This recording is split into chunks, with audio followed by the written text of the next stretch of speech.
was published in 1516. 1516 லத்தீன்ல publish ஆச்சு.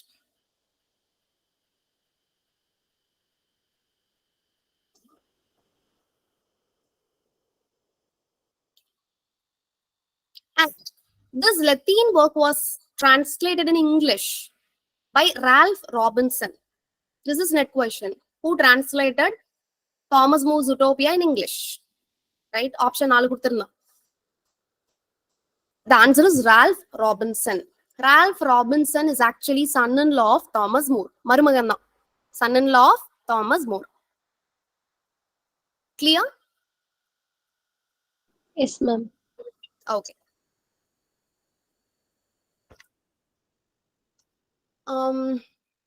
Yes. So tell me the feminist text which was published in 1970. Sexual politics by sexual politics. Yeah, correct. Sexual politics. யாரு author யாருன்னு பார்த்தோம்? Millett.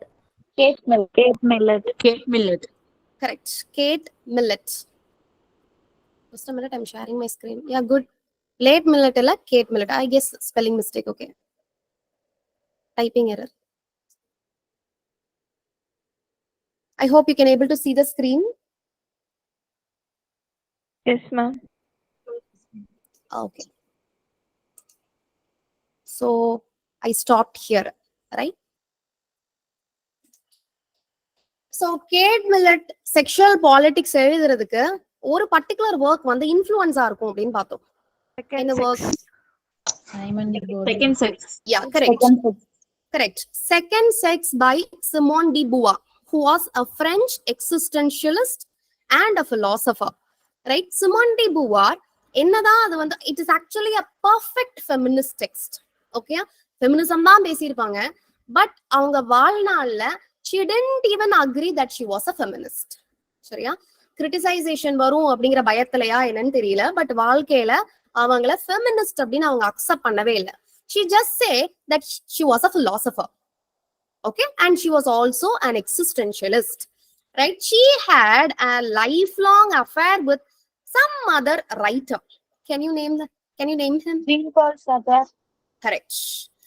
John Paul Sartre. John, J-E-A-N. Spelling paranga. J-E-A-N. John Paul Sartre. I try to write.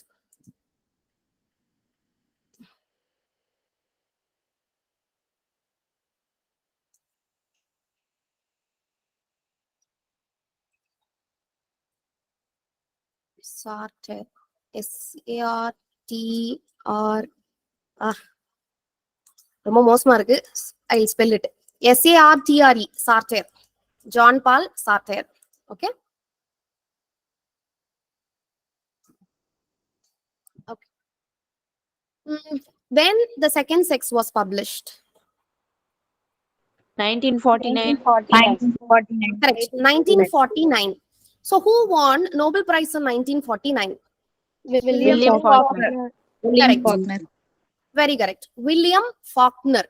Okay, தெரியலன்னா பரவாயில்ல, ஒரு மாதிரி டிஸ்கஷன்ல தான் கொண்டு போறேன். நான் கேள்வி கேட்கறேன், தெரிஞ்சவங்க ஆன்சர் பண்றாங்க, அவங்க ரொம்ப படிக்கிறாங்கன்னு நினைக்காதீங்க. ஆல்ரெடி 6 மாசம் 7 மாசம் படிச்ச கேஸ் எல்லாம் உள்ள இருக்கு. சரியா? So newcomers, you no need to get panic. சரியா? Just learn it. That's it. 1949 William Faulkner won the Nobel Prize. Who won Nobel Prize in 1948? அதுக்கு முந்தின வருஷம். T.S. Eliot. Correct. T.S. Eliot. You know who wrote The Wasteland, right? Already discussed panna Wasteland அப்படிங்கிற poem எழுதின T.S. Eliot won Nobel Prize in 1948. So 1948 T.S. Eliot, 1949 William Faulkner. The next person 1950 la Bertrand Russell. Okay, continuousா 3 வருஷத்தோட significance படிச்சாச்சு. Okay, I'll add one more point. 1949 ல ஒரு important work publish ஆயிருக்கும். அந்த work நான் இப்ப சொன்னேன். 1984. ஹோம்வொர்க் பண்ணிருக்கீங்க தானே? ஹோம்வொர்க் படிக்கிறது ஸ்டோரியை மட்டும் ரீட் பண்ணக்கூடாது, அந்த விஷயத்தையும் தெரிஞ்சுக்கோங்க. ஒரு ஸ்டோரி நீங்க படிக்கிற பட்சத்துல அந்த ஆத்தர் யாரு, ஆத்தரை பத்தின பேசிக் இன்ட்ரோடக்ஷன் அது தெரிஞ்சிருக்கணும். ரைட்? ஏன்னா எல்லாருமே வந்து 5 years கம்ப்ளீட் பண்ணிருக்கீங்க, இல்லைன்னா எம்ஏ ஃபர்ஸ்ட் இயரோ செகண்ட் இயரோ பண்றவங்களா தான் இருப்பீங்க. உங்களுக்கு நெட் சிலபஸ்ல இருக்கிறதுல பாதி போர்ஷன்ஸ் வந்து உங்களோட காலேஜ் சிலபிலே இருக்கும். ஸோ தனியா ஆத்தர் இன்ட்ரடக்ஷன் தேவை நடத்தணும் அப்படிங்கிற மாதிரி எதிர்பார்க்காதீங்க. பேசிக்கான விஷயங்களை தெரிஞ்சு வச்சுக்கோங்க. சரியா? எந்த ரைட்டர், எந்த கண்ட்ரியை சார்ந்தவர், இந்த ஒர்க் என்ன எப்ப பப்ளிஷ் ஆச்சு, வெதர் இந்த ஒர்க்குக்கு ஏதாவது சீக்வல் இருக்கா, ரைட், இந்த ஒர்க் ஏதாவது ஒரு நோட்டபிள் அவார்டு ரிசீவ் பண்ணியிருக்கா, இது எல்லாமே ஒரு ஸ்டோரின்னு கொடுத்தா கம்ப்ளீட்டா you have to see all such things, not about the character. ஒரு 10 கேரக்டரை வரிசையா எழுதி வச்சு டைம் வேஸ்ட் பண்ணாதீங்க. நமக்கு தேவை ஒரு ஸ்டோரியில ஒரு 4ல இருந்து ஒரு 5 கேரக்டர் தான் மேக்ஸிமம் இம்பார்ட்டன்ட் கேரக்டரா இருப்பாங்க. இந்த மைனர் கேரக்டர்ஸ் எல்லாம் எழுதி வச்சு ஒரு ஸ்டோரிக்கு 1 day ஆக்காதீங்க. ப்ரிப்பரேஷன்ங்கிறத பொறுத்த வரைக்கும் எப்படி இருக்கணும் அப்படின்னா, if I have given you farewell to arms Ernest Hemingway இல்ல கிரேட் கேட்ஸ்பி ஸ்காட் ஃபிட்ஸெரால்டோடது பண்ணிருப்பீங்க 2 days. ஸோ ஒரு ஸ்டோரியை பண்றதுக்கு maximum you have to take 20 minutes மேக்ஸிமம்னே பார்த்தா. 20 minutesக்கு மேல நீங்க ஒர்க் பண்ணிருந்தீங்க அப்படின்னா அது அவசியம் இல்லாதது. அப்படி நீங்க ஒர்க் பண்ணியிருந்தா எதெல்லாம் நீங்க ஒர்க் பண்ணிருக்கணும்னா, அந்த ஆத்தர் ஸ்காட் ஃபிட்ஸெரால்ட பத்தி ஒரு 2 points தெரிஞ்சு வச்சிருக்கணும். கிரேட் கேட்ஸ்பி இத மூவியா எனாக்ட் பண்ணிருக்காங்க. அந்த மூவில வாட் இஸ் த ஸ்பெஷாலிட்டி, யார் நடிச்சா, ரைட், ஒரு ஹிந்தி ஹீரோ தான் நடிச்சிருப்பாரு. ஸோ இந்த மாதிரி எக்ஸ்ட்ரா பாயிண்ட்ஸ் வேணா நோட் பண்ணி வச்சுக்கோங்க. சரியா? ஸோ 20 minutesக்குள்ள மேஜர் கேரக்டர்ஸ், எங்க ஸ்டோரி செட் ஆயிருக்குது, அண்ட் ஸ்டோரியோட தீம் என்ன, வெதர் வார் அதோட பேக்ட்ராப்பா இருக்கா, ரைட், இல்லைன்னா வேற ஏதாவது கான்ஃபிளிக்ஸ் அதோட பேக்ட்ராப்பா இருக்கா. These are all the things you should know. How was the opening of the story, how was the end of the story, this is how you have to prepare. Clear? இப்ப நான் சொன்னதே நீங்க என்ன பண்ணிருக்கணும், எழுதி வச்சிருக்கணும். how to prepare a story அப்படின்னு எழுதி வச்சிருக்கணும். போக போக உங்களுக்கு என்ன பண்ணிடும், ஒரு 10 ஸ்டோரி ப்ரிப்பேர் பண்ணது தானா பழகிடும். ஓகே, இப்படிதான் எடுக்கணும் அப்படின்ட்டு. ஏன் சொல்றேன்னா, இப்ப 1984 நீங்க இன்னைக்கு ப்ரிப்பேர் பண்ற பட்சத்துல இன்னையோட அந்த 1984 முடிய போறது கிடையாது. அடுத்த ஃபியூச்சர்ல யாராவது ஒருத்தவங்கள 1984 நடத்த வைப்போம். உங்களுக்கு ஆல்ரெடி அந்த ஸ்டோரி தெரியும், அவங்க தெரியாத ஏதாவது ஒரு 4 பாயிண்ட்ஸ் சொல்லுவாங்க, ரைட் இட் டவுன். ஸோ இப்படியே அந்த ஒரு ஸ்டோரி 2 or 3 times ரிப்பீட் ஆயிடும் கிளாஸ்ல. So you'll get extra points there. So நீங்க அதுல ரொம்ப ஒர்க் பண்ண வேண்டிய அவசியம் கிடையாது. லேட்டரா அப்டேஷன் கிடைக்கும் போது நீங்க எக்ஸ்ட்ரா பாயிண்ட்ஸ் நோட் பண்ணி வச்சுப்பீங்க. அதுலயே உங்களுக்கு அந்த ஸ்டோரி கவர் ஆயிடும். So know the basic of the story, the content. Okay, that is completely enough. Now coming back to Kate Millett's, as you said, the second sex was published in 1949 and it influenced Kate Millett to publish or to write this sexual politics. So politics அப்படிங்கறத இந்த அம்மா எப்படி refer பண்றாங்க, Kate Millett? What is actually politics according to her? Relationship. Yes. So how a woman, right, bind, அதாவது அவங்களை எப்படி வந்து அந்த சொசைட்டி, ஒரு சோஷியலா கன்ஸ்ட்ரக்ட் ஆயிருக்கக்கூடிய சொசைட்டிக்குள்ள அவங்களை எப்படி ஃபிட் பண்ணிருக்கிறாங்க, ரிலேஷன்ஷிப் அப்படிங்கிற பேர்ல அவங்க எப்படி வந்து பிரிசனரா இருக்கிறாங்க அப்படிங்கறதான் இந்த அம்மா வந்து she tried to explain, right? Okay. So first learn the just a gist, I'll just tell you now, as I know some new joiners are here. So sexual politics is the first work of American writer Kate Millett, and it was actually her PhD dissertation. It was published in 1970 and it is important book of second wave feminism. நீங்க feminism எடுத்துக்கிட்டீங்கன்னா 5 feminism-ஓட upgrade மாதிரி வந்துகிட்டே இருக்கும். First wave feminism, second wave feminism, third wave feminism, fourth wave feminism, fifth wave feminism அப்படின்னு சொல்லிட்டு ஃபெமினிசம்லயே later பீரியட்ல different structure அதுக்கு கொடுக்க ஆரம்பிச்சிட்டாங்க. சரியா? அதுல செகண்ட் வேவ் ஃபெமினிசம் அந்த கிரைட்டீரியாக்குள்ளதான் செக்ஷுவல் பாலிடிக்ஸ் அப்படிங்கிறது இருக்கும். சரியா? It is a radical feminist text அப்படின்னு சொல்லியிருந்தேன் இல்லையா? So this books analyzes the subjugation of women, how women were subjugated in a society, how socially she was subjugated, how politically and culturally she was subjugated, right? So all such things were discussed by Kate Millett here. So see, here she just criticized particular author of 20th century. Major authors, சாதாரண author கிடையாதுங்க.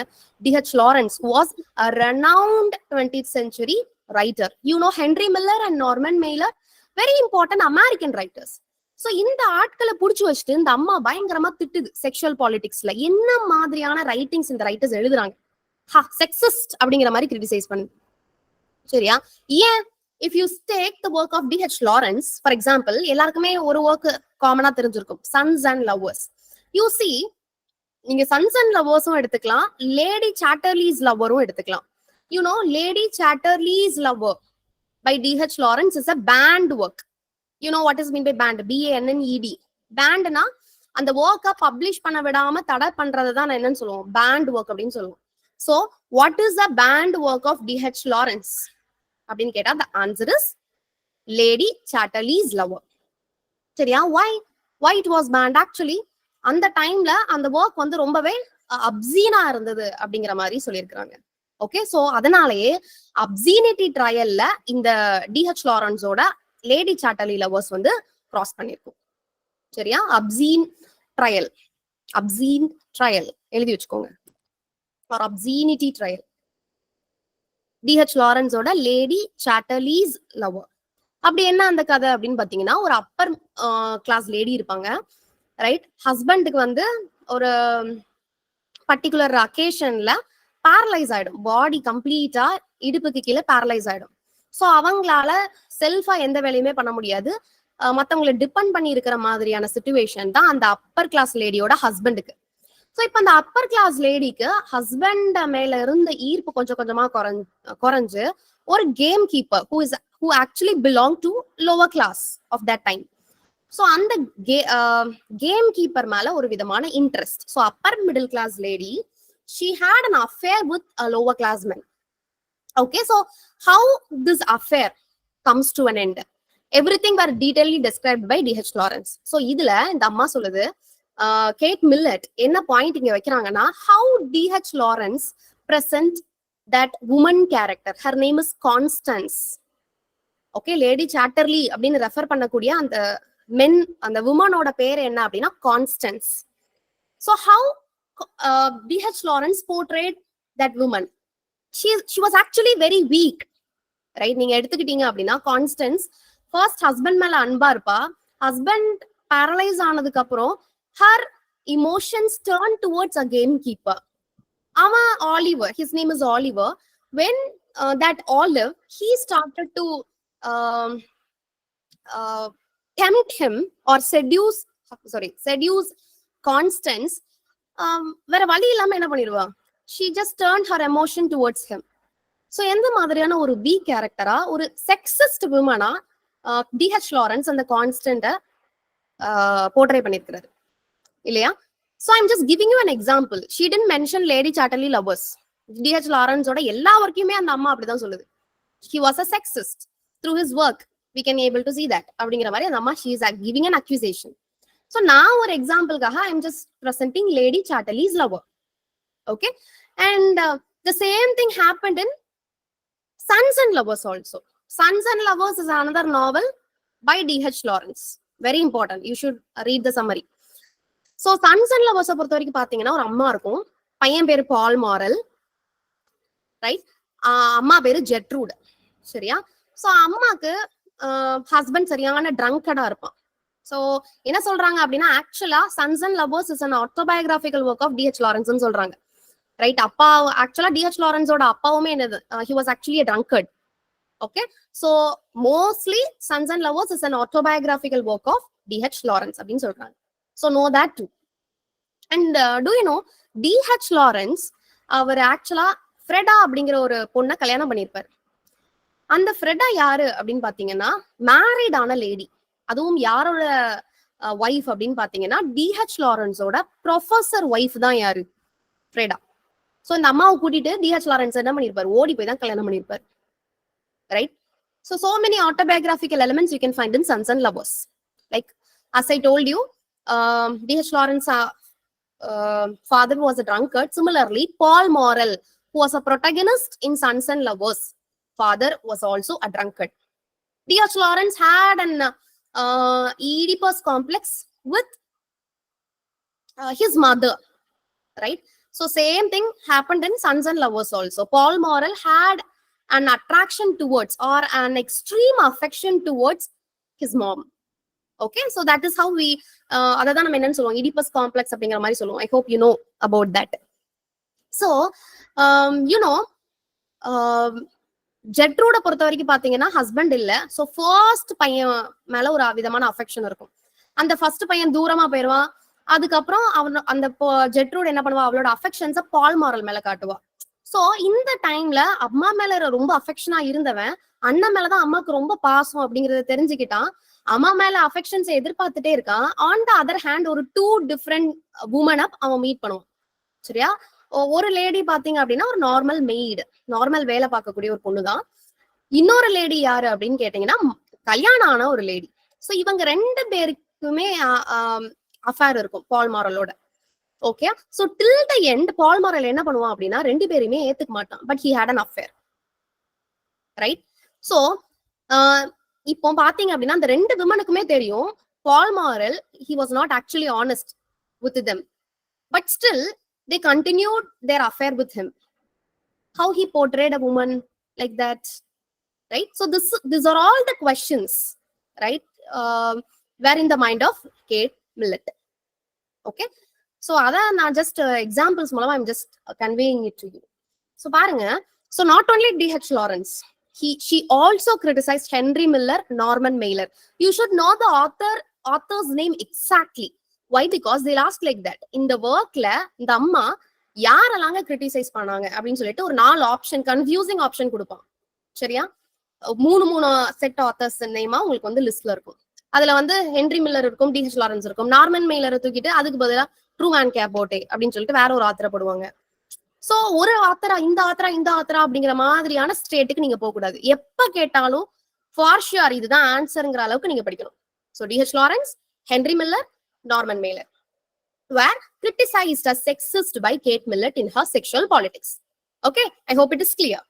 So பாருங்க, அடுத்து Henry Miller, Norman mailer, both were an American writers.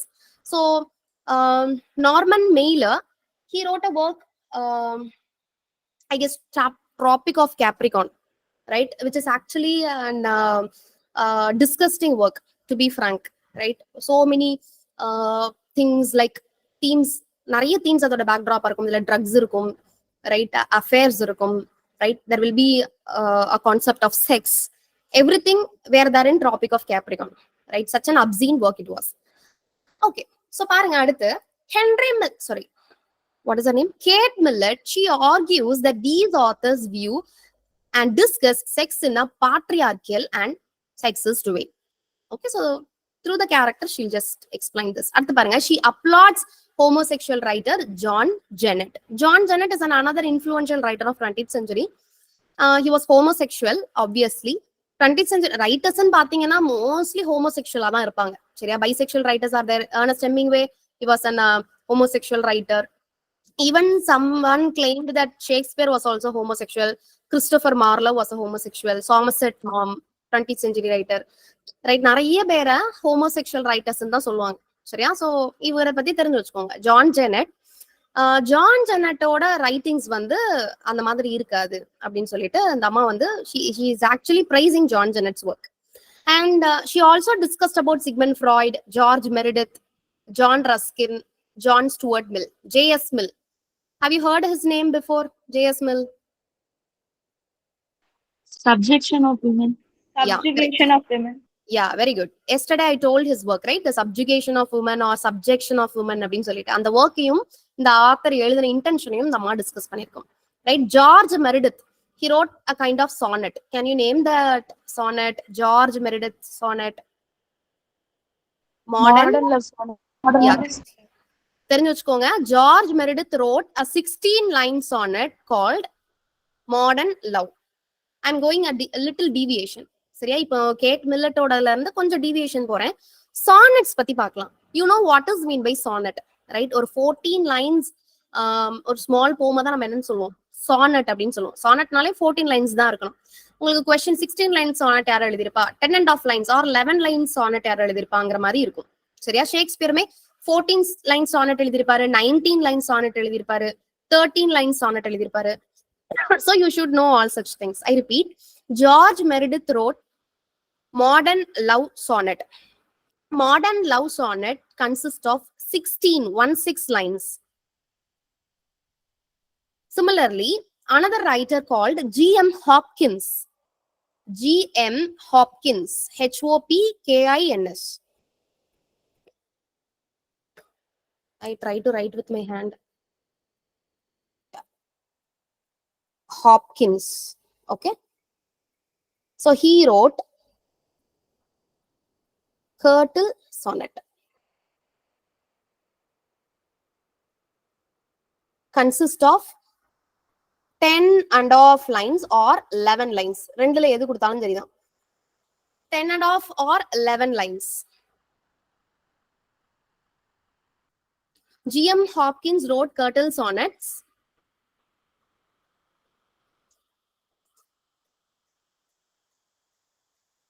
Curtal Sonnets பொதுவா எத்தனை lines இருக்கும் அப்படின்னா 10.5 or 11 lines. சரியா? Ma'am And சொல்லுங்களேன். ஹாப்கின்ஸ் வந்து poet. He was a poet. வேற ஏதாவது ஒரு ஒர்க் சொல்ல முடியுமா ma'am? Pied Beauty. Pied Beauty is a sonnet of G.M. Hopkins. Sonnet தான் நிறைய எழுதிருக்காரா? Yeah, he was a sonnet writer. He also wrote poem like Wind Over. Windhover. I tell the rest of the works. சரியா? Author எல்லாமே அடுத்து நம்ம பார்ப்போம். So அப்ப நான் உங்களுக்கு ஒர்க்ஸ் எல்லாமே நான் கிளியரா சொல்றேன். இப்போதைக்கு நான் சொல்ற பாயிண்ட்ஸ் எக்ஸ்ட்ரா பாயிண்ட் நோட் பண்ணி வச்சுக்கோங்க. ஐ காண்ட் ஒரு 10 ஒர்க்க ஒரேடியா நல்லா சொல்ல முடியாது. ரீசன் என்ன அப்படின்னா அதை பார்க்கும்போது நீங்க பயந்துருவீங்க. நான் இப்ப கனெக்ட் பண்ணி நடத்தணும்னா ஒவ்வொரு லைன்ல ஒவ்வொரு விஷயத்த கனெக்ட் பண்ணி நடத்தலாம். சரியா? நான் வந்து பார்த்து I am just want to give you more info and at the same time I don't want you to get scared. ஆஹா இவ்வளவு காணுமா, இவ்வளவு கனெக்ட் பண்ணி படிக்கணுமா, ரைட்? போக போக கொஞ்சம் கொஞ்சமா நான் பில்ட் பண்ணுவேன். இப்ப நான் 10.5 lines நான் இன்னைக்கு சொல்றேன்னா ஒரு ஃபியூ டேஸ் கழிச்சு மறுபடியும் ஜிஎம் ஹாப்கின்ஸை பத்தி நான் கேட்கும் போது 10.5 lines நீங்க கரெக்டா சொல்வீங்க. அப்ப ஐ add Pied Beauty is his work. Wind Over is his poem. So something if you are recalling, right, அடுத்து add பண்ணும்போது it will be easy for you to learn. Okay, so believe the method. Okay, so correcta I'll just lead you. Okay, don't worry. So பாருங்க, Wind Over இப்ப சொல்லிட்டேன், எழுதி வச்சுக்கோங்க. Wind Over is by G.M. Hopkins. Pied Beauty is his sonnet. 10.5 or 11 line sonnet. Clear? One more point I would like to give. Yeah. He didn't like his middle name. Like Kamal K. Sambandham. Okay. Kalyana Sambandham. Kamal Hasanuக்கு வந்து middle name பிடிக்காது. அப்படி ஞாபகம் வச்சுக்கோங்க. Right? Gerald Manley Hopkins. Manley அப்படிங்கிற அந்த வார்த்தை அவருக்கு பிடிக்காது. Okay? The writer who didn't like his middle name. One time they asked this. நம்மளால guess பண்ண முடியுமா? Right? But anyhow, இப்ப தெரிஞ்சுக்கலாம். For the future அந்த மாதிரி questions இருந்ததுன்னா we can get that. ஆத்தரோட மேக்ஸிமம் அந்த ஃபுல் நேம படிக்க முயற்சி பண்ணுங்க. R.B. Sheridan, Richard Brensley Sheridan, right? G.M. Hopkins, Gerald Manley Hopkins, T.S. Eliot, Thomas Stern Eliot, right? ஆத்தரோட ஃபுல் நேம் படிக்கிறது வந்து somehow it will be beneficial. சரியா? மேடம் ஸ்பீடா போயிட்டீங்க, நான் எழுதல, பரவாயில்ல. சரியா? எழுதணுங்கிறது இல்ல, மறுபடியும் இந்த பாயிண்ட்ஸ் எல்லாம் நான் ரிப்பீட் பண்ணிட்டே இருப்பேன். சரியா? சோ எது உங்களால ஃபாலோ பண்ணி எழுத முடியுதோ அதை மட்டும் எழுதி வச்சுக்கோங்க. சரியா? Where I stopped, I plan to give some more thing. George Meredith Modern Love சொல்லிட்டேன். Yeah, will discuss about John Ruskin, the next writer here. பாருங்க, this man, what do you know about him? Can anyone tell me who is actually John Ruskin? You know, Gandhiji இவரை பார்த்து influence ஆயிருப்பாரு இவரோட ஒர்க்கை பார்த்து. Do you know that?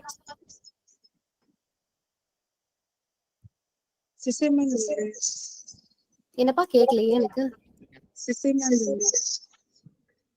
சரி, என்னமோ சொல்றீங்க, எனக்கு சரியா கேட்கல. சரி, எனக்கு I just write with the hand. Undo the Lost. Undo the Lost is a work by John Ruskin. Okay, so later periodல ஜான் ரஸ்கினோட Undo the Lost யார் இன்ஃப்ளூயன்ஸ் பண்ணிருப்பாங்க அப்படின்னா Gandhiji. Okay, somehow it is a political work. He liked it. Gandhiji liked it very much. So you know, John Ruskin was actually patron to some movement. Can you name that? Green Flight. Very good. PRB movement, Pre-Raphaelite Brotherhood, Dante Gabriel Rossetti. You have heard about him, right? Christina Rossetti, அண்ணன் தங்கச்சி எழுதி வச்சுக்கோங்க. Pre-Raphaelite Brotherhood. Pre-Raphaelite Brotherhood ஓட patron. You know what is the meaning of patron? Who help the writers with their money. இப்போ இந்த Pre-Raphaelite Brotherhood பாத்தீங்கன்னா maximum எல்லா ரைட்டர்ஸும் போயம்ஸும் எழுதுவாங்க, பெயிண்டர்ஸாவும் இருப்பாங்க. Actually they love the works of Angelo, they love the works of Raphael, right? Particularly இந்த ரெண்டு ரைட்டர்ஸ்க்கு முன்னாடி வாழ்ந்த பெயிண்டர்ஸையும் இன்ஃப்ளூயன்ஸ் பண்ணிருப்பாங்க. அதனாலதான் இந்த பிரதர்ஹுட்டோட நேம் என்னன்னு பாருங்க, Pre-Raphaelite Brotherhood. ரஃபேலுக்கு முன்னாடி அப்படின்னு அர்த்தம், right? So the classical paintings influence பண்ணி பெயிண்டிங்ஸ பேஸா வச்சு போயம் எழுதுவாங்க. ஓகே, அததான் Pre-Raphaelite Brotherhood அப்படின்னு சொல்றோம். சோ இதோட பேட்ரன், மணி கொடுத்து அந்த ரைட்டர்ஸ்க்கு ஹெல்ப் பண்றாங்க, அவங்களதான் பேட்ரன் சொல்லுவோம். So John Ruskin was patron to Pre-Raphaelite Brotherhood. Clear? Pre-Raphaelite movement was established in the year 1848. 1848. You should know the year too. Okay, so that's all about John Ruskin. Clear? Then we discussed about John Stuart Mill already. So coming to the next point, Kate Millett, she also argues the imbalanced distribution of power between the sexes stems from the patriarchal structures which afford men greater freedom, authority, power over their female partners. How a society was socially constructed. Even you can take your family, right, who was very powerful. Obviously husband will say நம்ம என்னப்பா, right, அவங்கதான் எல்லாம் முடிவு எடுக்கிறாங்க. But indirectly you know, right, all the major decisions will be taken by one particular authority, and obviously that will be a man, right? There will be no doubt on that, isn't it? Okay, so பாருங்க, so how a woman, or this is how ஒரு family தான் ஒரு சமூகத்தை உருவாக்குது. ஃபேமிலிலேயே அந்த domination வர ஆரம்பிக்கும் போது ஆப்வியஸா it will affect the society, right? அடுத்த பாயிண்ட் பாருங்க, ரொம்ப அழகா அந்த அம்மா சொல்லியிருக்கோம். Culturally constructed oppression of women is culturally constructed and should be considered to be political issue rather than the result of natural biological male dominance. Natural biological. So பிறக்கும் போது உள்ள அந்த டிஃபரன்சஸ், ஒரு விமன் சைல்டும் பிறக்குது, ஒரு மென் ஒரு ஃபீமேல் சைல்டும் பிறக்குது, ஒரு மேல் சைல்டும் பிறக்குது அப்படின்னா, சோ அந்த குழந்தைங்களோட பயாலஜில எந்த விதமான டிஃபரன்சஸும் விதிக்கப்படல. ஆக்சுவலா உண்மையா சொல்லணும்னா அந்த குழந்தை வளரும் போது சொசைட்டிய பார்த்து அது அப்படியே அந்த ரெப்ளிகேஷனை காட்டும். சரியா? It is not about the ill things done by a man should be done by a woman also, right? That is actually not feminism, right? அவன் எல்லாம் பண்றான், என் தம்பி எல்லாம் பண்றான், என் அண்ணன் எல்லாம் பண்றான், அப்ப நானும் பண்ணுவேன் அப்படிங்கிறது வந்து கெட்ட விஷயங்களை ஃபாலோ பண்றதுங்கிறது ஃபெமினிசம் கிடையாது. You know that, right? Even நீங்க ஃபேமிலிலே பாத்தீங்க அப்படின்னா, ஒரு பையன் அழுறான், ரைட், இல்ல ஒரு பெரிய ஆள் அழுறாங்க அப்படின்னா, பொம்பளை மாதிரி அழாத அப்படின்னு தான் சொல்லுவாங்க, ரைட்? அதே மாதிரி ஒரு பொண்ணு பிஹேவ் பண்றா, போல்டா பேசுறா அப்படிங்கிற மாதிரி, நீ என்ன பையனா, ஆம்பளையா, நீ என்ன ரொம்ப சத்தம் போடுற அப்படின்னு கேட்பாங்க, ரைட்? சோ நம்ம வந்து அதுக்குன்னு விமன்ஸ் என்ன பண்ண முடியாது, we can't shout. Why? நீங்க தான் பேசணுமா, நான் பேசக்கூடாதா? இந்த மாதிரி ஷவுட் பண்றதுனால எந்த விஷயங்களும் மாற போறது கிடையாது. What we can do, right? Future generationக்கு இது தப்புன்னு சொல்லி கொடுக்கலாம். சோ பையன் அழுறானா, be bold அப்படின்னு சொல்லலாம். ஏன் பொண்ணு மாதிரி அழுற அப்படின்னு கேட்காம be boldன்னு சொல்லலாம். ஒரு பொண்ணை பார்த்து என்ன சொல்லலாம், be boldன்னு சொல்லலாம், be a brave girlன்னு சொல்லலாம், ரைட்? சோ அதுல சின்ன சின்ன டிஃபரன்சஸ் ஃபியூச்சர் ஜெனரேஷன்ல நம்ம இம்பார்ட் பண்றது மூலமா சொசைட்டில சில சேஞ்சஸ் இருக்கலாம், ரைட்? திஸ் இஸ் ஹவு கல்ச்சரலா கன்ஸ்ட்ரக்ட் பண்ணக்கூடிய ஒரு விஷயத்த உடைக்கிறதுங்கிறது it is a very big deal. So ஒரு பர்டிகுலர் செஞ்சுரியில அது மாற போறது கிடையாது, ரைட்? சம்ஹவ் இப்ப நீங்க நம்ம பாட்டி, நம்ம பூட்டியோட காலத்துல இருந்ததை ஓரளவுக்கு பிரேக் பண்ணி இப்ப இந்த செஞ்சுரி இருக்கு. இதையும் இன்னும் பெட்டர்மெண்டான வேலை ஃபெமினிசம் அச்சீவ் பண்றது அப்படிங்கிறது வந்து it will take obviously centuries. Okay, it is not going to attain at present. So all such things were discussed by Kate Millett there. So பாருங்க, the term politics shall refer to the power structure relationship, which I have already told you, right? Politics அப்படிங்கிறது இந்த அம்மா அரசியலை பத்தி பேசல, relationship மூலமா women எப்படி வந்து சப்ஜிகேட் பண்ணப்பட்டிருக்காங்கிறது தான் இந்த அம்மா வந்து டிஸ்கஸ் பண்ணுது. சோ இப்ப பாருங்க, 3 பேர் அந்த அம்மா வந்து வச்சு செஞ்சிருக்கு. யாரெல்லாம்? we know that D.H. Lawrence, Henry Miller, Norman Mailer. யாராவது ரிப்ளை பண்ணாம இருப்பாங்களா? வாய்ப்பே கிடையாது. கட்டாயம் ஒருத்தர் ரிப்ளை பண்ணிருக்கணும். இந்த அம்மாக்கு ஒருத்தர் ரிப்ளை பண்றாரு. யாரு அப்படின்னா Norman mailer. with his essay, Norman mailer reply பண்றாரு with his essay the prisoner of sex. okay, the prisoner of sex is actually reply to Kate Millet's sexual politics. is actually அது மட்டும் கிடையாது, அடுத்து எழுதுற ஒவ்வொரு டெக்ஸ்ட்லயுமே ரைட் கேட் மில்லட்ட கிரிட்டிசைஸ் பண்றாரு Norman mailer. so who criticized Kate Millet's sexual politics, right அப்படின்னு கேட்டாங்கன்னா the answer நிறைய பேர் கிரிட்டிசைசேஷன் வச்சிருப்பாங்க. எக்ஸாக்டா ஒர்க் கொடுத்து கேட்கறாங்க அப்படின்னா the prisoner of sex is by Norman Mailer. Hope the point was clear. So இந்த விஷயங்களை நீங்க வந்து இந்த ஒர்க்ல தெரிஞ்சுக்கிட்டா போதும், ரைட்? கேட் மில்லட்டோட செக்ஷுவல் பாலிடிக்ஸ். உங்களுக்கு மோஸ்ட்லி ஃபெமினிசம் பொறுத்த வரைக்கும் you can expect year question, chronology question, right? அப்படி இல்லைன்னா டெஃபினிஷன் மாதிரி. இந்த ஒர்க்ல இதுதான் இந்த அம்மா டிஸ்கஸ் பண்ணிருக்கா. இல்லைன்னா என்ன பண்ணுவான், கேட் மில்லட்டோட செக்ஷுவல் பாலிடிக்ஸ் கொடுக்காம மாத்தி கொடுப்பான், ரைட்? செக்ஷுவல் பாலிடிக்ஸ் பை பெட்டி ஃப்ரைடன் அப்படின்னு கேட்பான். ஆக்சுவலா ஃபெமினைன் மிஸ்டேக் எழுதுனதான் பெட்டி ஃப்ரைடன். ஆத்தரோட நேமை மாத்தி whether this is true or false, assertion reason மாதிரி கேட்பான், ரைட்? You should know. எந்த ஒரு டெக்ஸ்ட், கிரிட்டிக்கல் டெக்ஸ்ட் எடுத்தாலும் அந்த ஒர்க்கோ அந்த ஒர்க்கோட டைட்டில் மட்டும், அதுக்கப்புறம் அந்த ஒர்க்கோட பப்ளிகேஷன் மட்டும் தெரிஞ்சா பத்தாது. பிகாஸ் உங்களுக்கு வருஷம் ஆக ஆக கொஸ்டினோட டஃப்னஸ் இன்க்ரீஸ் ஆகிக்கிட்டே இருக்கும். ஃபார் ஷியோர் இன்க்ரீஸ் ஆகாதான் செய்யும். அப்ப அதுக்கு நீங்க என்ன பண்ணணும், உங்களை எக்யூப் பண்ணிக்கணும். நான் இது வந்து பர்டிகுலரா ஓல்ட் ஸ்டூடெண்ட்காக நான் சொல்றேன். இப்போ நியூ ஸ்டூடெண்ட்ஸை பொறுத்த வரைக்கும் ஒரு ப்ராப்பரான ஒரு பாத்துல அவங்க இப்போ வந்து just they have started. So somehow ஒரு 6 monthsல அவங்களை கைட் பண்ணி தே கேன் கம். பட் உங்களை பொறுத்த வரைக்கும் ஆல்ரெடி ரிசல்ட்ஸை பார்த்து தேம்பி தேம்பி அழுத ஆட்கள் நிறைய பேர் இருக்கிறீங்க உள்ள, சரியா? சோ அதுக்கு அழுறதுனால எதுவும் மாற போறது கிடையாது. எதுல லேக் ஆகுறீங்க அப்படிங்கறத பாருங்க. சோ ஒரு டெக்ஸ்ட் கொடுக்குறோம், ஒரு டெக்ஸ்ட நடத்துறோம் அப்படின்னா அந்த டெக்ஸ்ட்ல கம்ப்ளீட்டா அதை நீங்க ரீட் பண்ணிருக்கணும், சரியா? For example if I thought you tonight Kate மில்லட்ஸோட செக்ஷுவல் பாலிடிக்ஸ் நான் நடத்திருக்கேன். நான் ஓல்ட் ஸ்டூடெண்ட்ஸ்க்காக சொல்றேன், நியூ ஸ்டூடெண்ட் பண்ணாலும் தப்பு இல்லை. நீங்க என்ன பண்ணுங்க, ஜஸ்ட் கோ டு விக்கிபீடியா. நீங்க வேற எதுவுமே எக்ஸ்ட்ராவா பார்க்க வேண்டாம். இதுல இருக்கக்கூடிய பாயிண்ட்ஸும் இருக்கும், இதுல இல்லாத சில பாயிண்ட்ஸும் இருக்கும். Update your self. But don't take more then 5 minutes. Read பண்றதுக்கு 5 minutesக்கு மேல ஆக்க வேண்டாம். நைட்டு அதை முடிச்சுட்டு கோ டு பெட். ஸோ இந்த மாதிரி உங்களை just update your self. Because I believe இந்த அசர்ஷன் ரீசன் சார்ட் ஆஃப் கொஸ்டின்ஸ்ல தான் வந்து நிறைய பேர் வந்து கன்ஃபியூஸ் ஆகுறீங்க. ஸோ அதுக்கு மெமரி பவர் தேவை.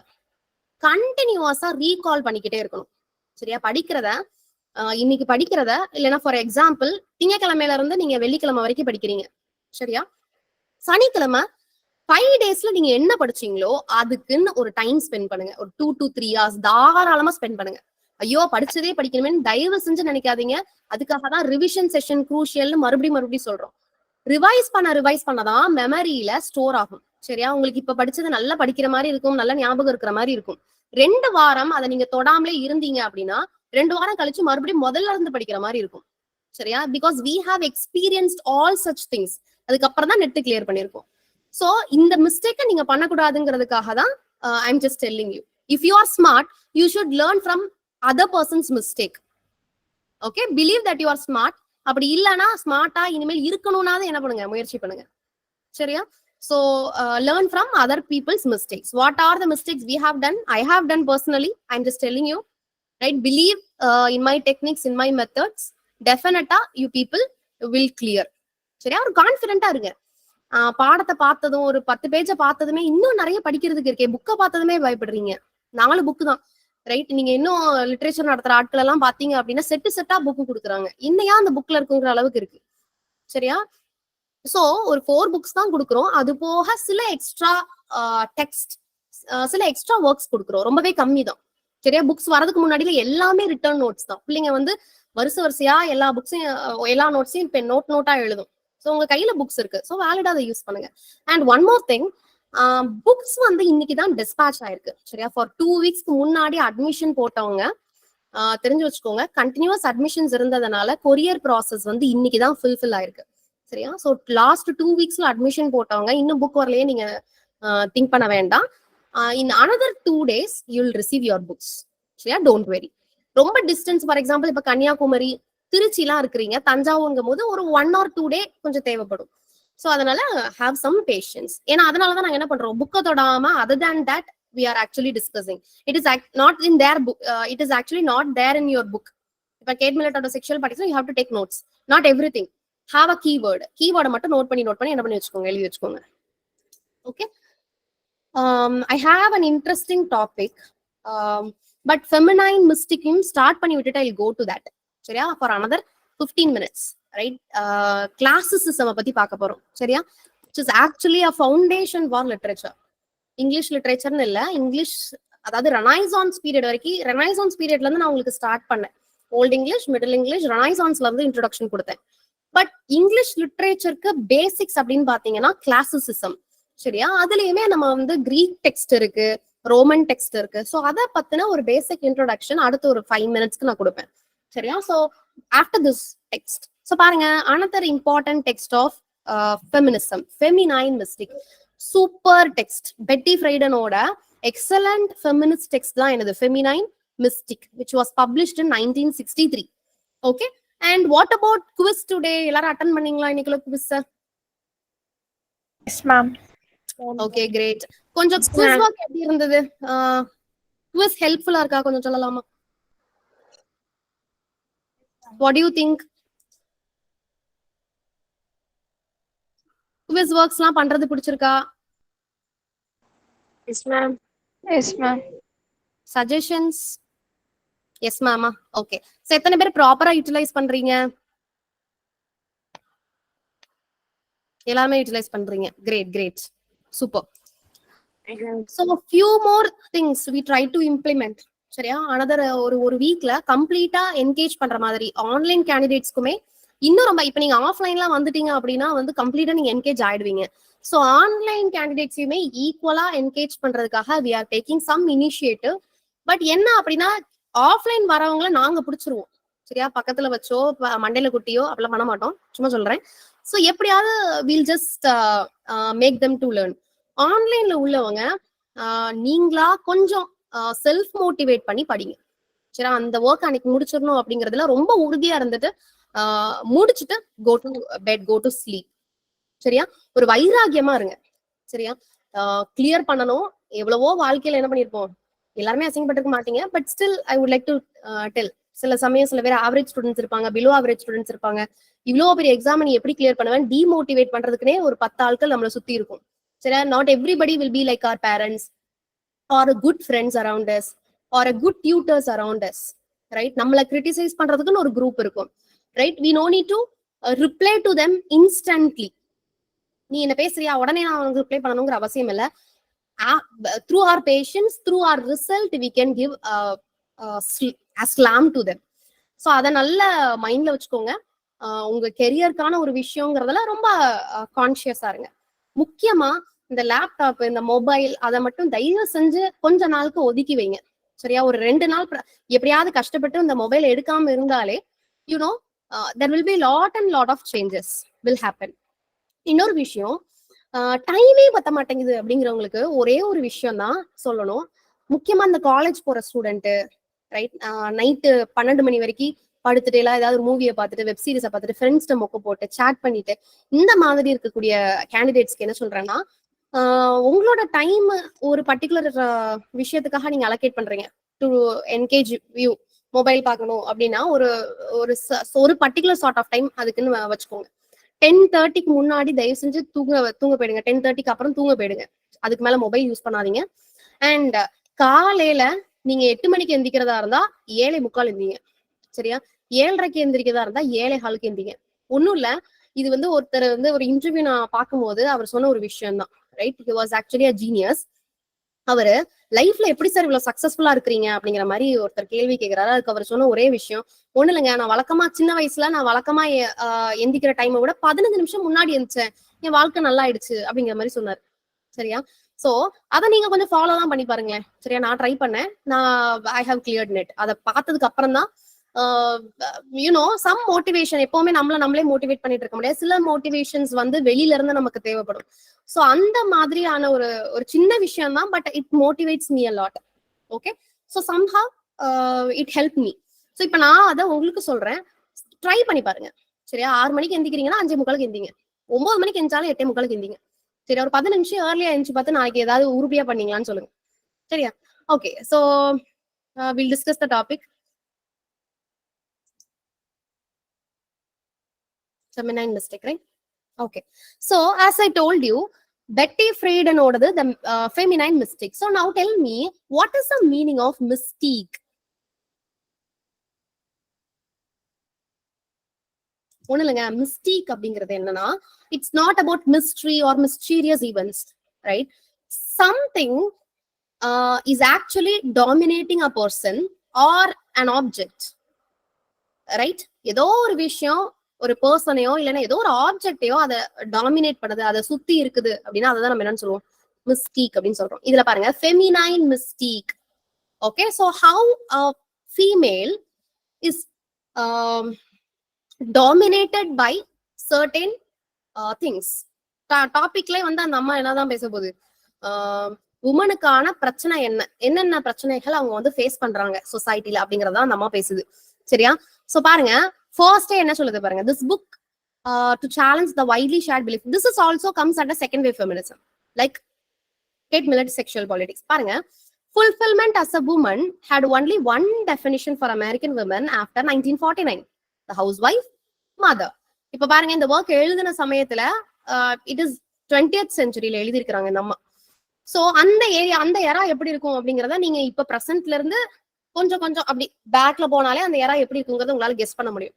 சோ விமன், அதுவும் பர்டிகுலரா as Betty Friedan was an American women, she says American women other goal after 1949 எப்படி இருக்குது அப்படின்னா, either housewife or a mother. That is their role in the society. Okay, whether she is a happy housewife or she is whether a unhappy mother, the society is not going to care about them, right? Even, why the society, even the family member are not going to ask her whether you are happy or why you are unhappy. They are not going to ask such questions. Okay, because that is a fixed role given for a woman. Be happy, be a housewife, right? Be a happy housewife actually, even though a woman is not an happy housewife, right?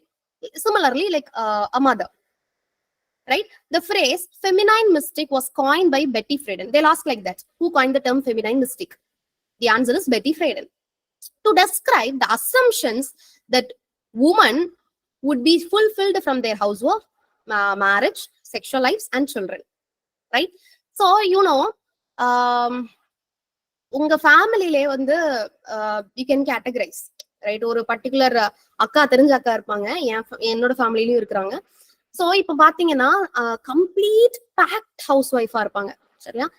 ஹஸ்பண்டுக்கு நல்ல ஒரு house ஒய்ஃபா இருப்பாங்க, குழந்தைங்களுக்கு நல்ல அம்மாவா இருப்பாங்க, மாமனார் மாமியாருக்கு நல்ல மருமகளா இருப்பாங்க, right?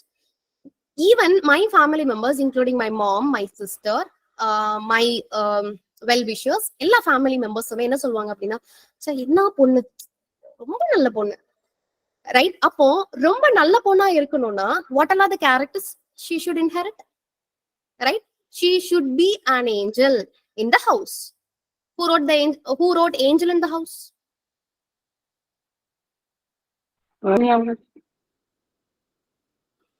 Angel in the House, Coventry Patmore. சரியா?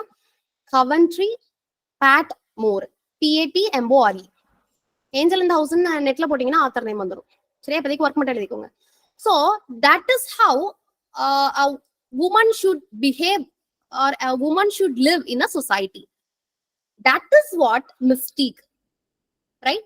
இப்படிதான் அவ இருக்கணும் அப்படின்னு there was a socially constructed society, right? So அததான் இந்த அம்மா சொல்லுது, that is actually a mystique அப்படின்னு சொல்லுது. பாருங்க, the prevailing belief was that women who are truly feminine should not want to work, get an education or have political opinions. சரியா?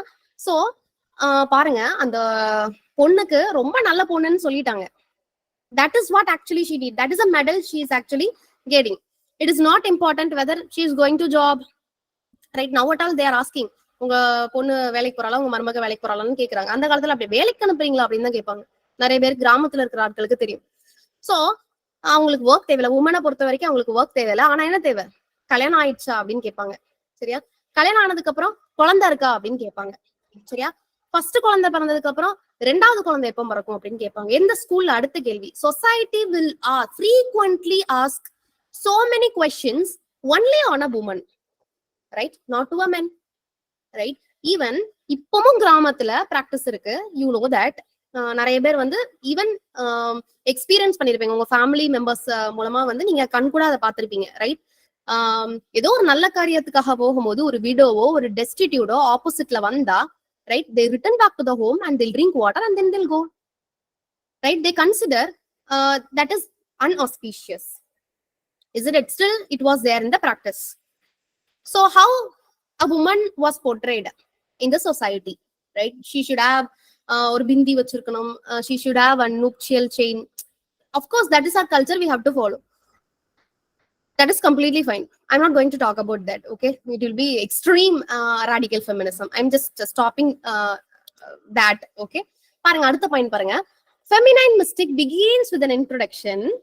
எவ்வளோ அழகான ஒரு introduction பாருங்க. I really like it. The problem that has no name. There is a problem for a woman, but it has no name. எந்த பேரும் இல்லாத ஒரு பிரச்சனை அது. சரியா?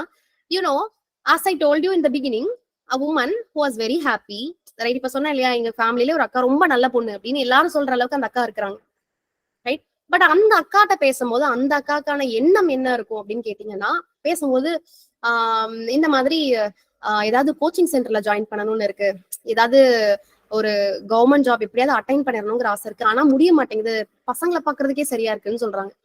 சோ பாருங்க, ஒரு பொண்ணுக்கான கனவு அப்படிங்கிறது வந்து கனவா மட்டும்தான் இருக்கணும் அப்படிங்கிறது வந்து இந்த சொசைட்டில ஒரு பில்டான ஒரு விஷயம். அஃப்கோர்ஸ் இப்போ வந்து we can't blame any men. நிறைய பீப்புள், நிறைய மென் வந்து they are actually supporting women for their education. கட்டாயம் எடுத்து படிக்கணும், அதுக்கப்புறம் ஜாபுக்கு போகணும். இப்போ உள்ள காலகட்டத்துல 2 பேர் வேலைக்கு போகாம சமாளிக்கவும் முடியாது, அது வேற விஷயம். பட் ஸ்டில் அந்த சப்போர்ட்டிங் ஃபேக்டர் அப்படிங்கிறது அதுல இருக்கு, right? We have to accept that. But still there was a problem which has no name. Okay, that is what Betty Friedan introduction in the feminine mystic. Okay, it was not only applicable for 20th century, it is also applicable for 21st century. So this work has 14 chapters.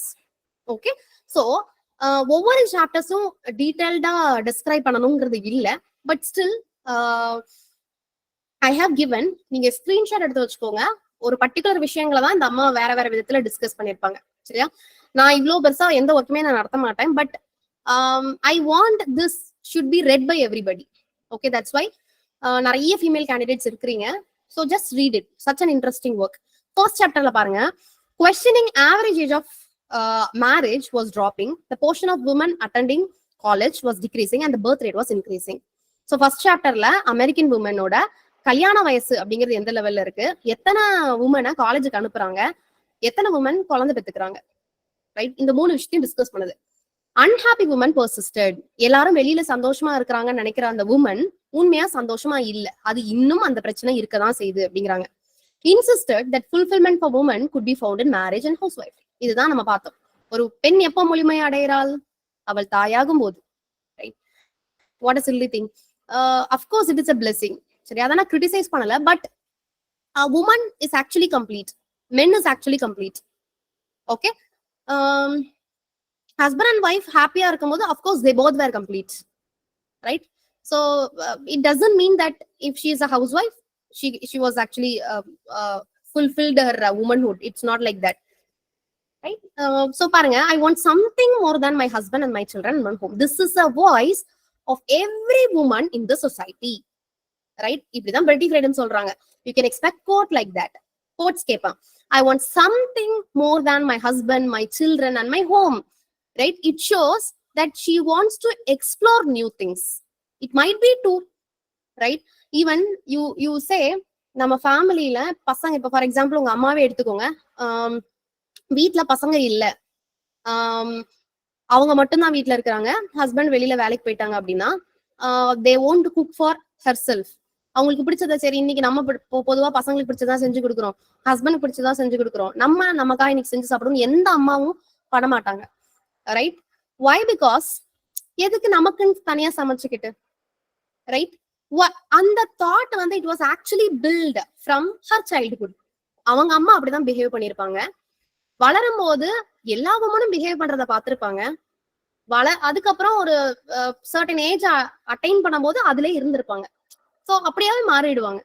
So அவங்களுக்கு என்ன தேவை அப்படிங்கறத அவங்க தேடுறதுக்கான வாய்ப்பு அமையாம போகுது. So this is what a woman were like. அடுத்து பாருங்க. So Friedan states that the editorial decision concerning women's magazine at that time were being made mostly by men. அமெரிக்கால அந்த டைம் பெட்டி ஃப்ரைடன் வாழ்ந்த காலத்துல நிறைய மேகசின்ஸ்ல முக்கியமான பொசிஷன்ல யார் தான் இருந்திருப்பாங்க அப்படின்னா மென் தான் இருந்திருப்பாங்க. ஈவன் தோ அது வந்து உமன்ஸ் மேகசினா இருந்தாலும். இப்ப நம்ம தமிழ்ல எல்லாம் உமனுக்கான சில மேகசின்ஸ் இருக்கும்ல, எனக்கு எக்ஸாக்டா பேர் ஞாபகம் இல்லையே. சோ ஏதாவது பேர் ஞாபகம் இருக்குதா? உமனுக்காக வரக்கூடிய ஒரு சின்ன மேகசின். மேம். என்னது? கரெக்டா? ஸ்நேகிதி தானே சொன்னீங்க? Yes ma'am. ஸ்நேகிதின்னு ஒன்று நினைக்கிறேன். Yeah correct. ஸ்நேகிதின்னு ஒண்ணு உண்டு இல்லையா? அது வந்து ஒரு உமன் மேகசின் தான். உமனுக்கு தேவையானத அது வந்து குக்கிங்கா இருக்கலாம், இல்லைன்னா ஏதாவது ஒரு வீராங்கனையோட லைஃப் அச்சீவ்மெண்டா இருக்கலாம், ரைட்? எந்த ஒரு டீடைலுமே அதுல இருக்குன்னு வச்சுக்கோங்களேன், ஸ்நேகிதியே எடுத்துக்கோங்களேன். பட் அதுல என்ன வரணுங்கிறத டிசைட் பண்றது யாரா இருக்கிறாங்களா? மேலா இருக்கிறாங்க, மென்னா இருக்கிறாங்க? இதை இந்த அம்மா கொஸ்டின் பண்ணுது, ரைட்? சோ பாருங்க, who insisted on stories and articles that showed women as either happy housewife or unhappy careerist. So American magazines-ல மென்ன லீடா இருக்கக்கூடிய மேகசின்ஸ்ல மோஸ்ட்லி ஒர்க்ஸ் எந்த மாதிரி தான் இருக்குதான், மோஸ்ட்லி கதை எதை பேஸ் பண்ணி வருதான், ஹவுஸ் ஒய்ஃபா இருக்கும்போது ரொம்ப ஹாப்பியான போர்ட்ரேலும், ரைட்? ஒரு கெரியரை நோக்கி போகும்போது அன்ஹாப்பி கெரியரிஸ்டாவும் தான் ஒரு போர்ட்ரேயல் மேகசின்ஸ்ல இருக்குது, ரைட்? இததான் இந்த அம்மா என்னன்னு சொல்றது. This is actually this sort of magazine is creating a feminine mystique, right?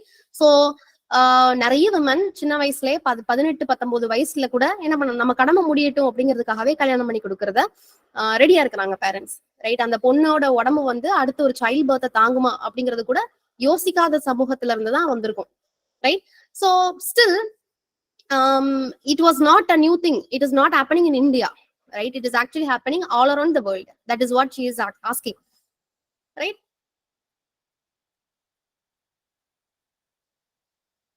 இப்பவும் நம்ம சைட்ல பாத்தீங்க அப்படின்னா பொண்ணு அதிகமா படிச்சிருந்தது அப்படிங்கிற பட்சத்துல பையன் வீட்டுல வந்து ஐயோ அது ரொம்ப படிச்சிருக்கு, ரொம்ப வாய் பேசும் அப்படிங்கிற ஒரு விஷயங்கள் இருக்கதான் செய்யுது. சோ இப்பவும் சில குரூப்ஸ் வந்து நம்மளை விட கம்மியா படிச்சிருந்த பொண்ணு போதுங்கிற மென்டாலிட்டி தாட்ஸ் இப்பவும் இருக்குது, சரியா? சோ மென்டலாவே எஜுகேஷனும் சரி, மென்டலா திங்க் பண்றதும் விமன் வந்து இன்ஃபீரியரா தான் இருக்கணும் மென்னை விட அப்படிங்கிற அந்த விதமான தாட்ஸுமே இந்த சொசைட்டில still it is persisting. She is questioning that. Okay, இது வந்து exactly the word mentioned in the text. The identity of women is determined by her biology, right? Biology அப்படிங்கிறது ஃபீமேல், உமன்ங்கிறது வேற, ஃபீமேல் அப்படின்னு ரெப்ரசென்ட் பண்றது வேற. ஃபீமேல் எதை represent பண்றோம்? பயாலஜிக்கலா, right? We'll have a different form in our body, அததான் நம்ம ஃபீமேல்னு சொல்றோம், ரைட்? சோ ஒரு விமனோட ஐடென்டிட்டி அப்படிங்கிறது female, biologically framed. Okay, so Friedan, who had a degree in psychology, criticizes the founder of psychoanalysis, Sigmund Freud. Sigmund Freud criticise பண்றாங்க, right? ஏன் அப்படின்னா அந்த ஆள் வந்து ஒரு விஷயம் சொல்லியிருப்பாரு பாருங்க, அதான் அடுத்த code. Nature has determined women's destiny through beauty, charm, sweetness. But the position of women will surely be what it is. In youth, an adorned darling, and in mature years, a loud wife. Okay? So, woman-oda destiny, beauty-la, charm-la, sweetness-la irukku, loud wife-a irukradhula irukku. அப்படிங்கிற மாதிரி சொல்லுது. So, she actually criticizing the unproven concept of him, of Freud, penis envy, in his article on the sexual theory of children.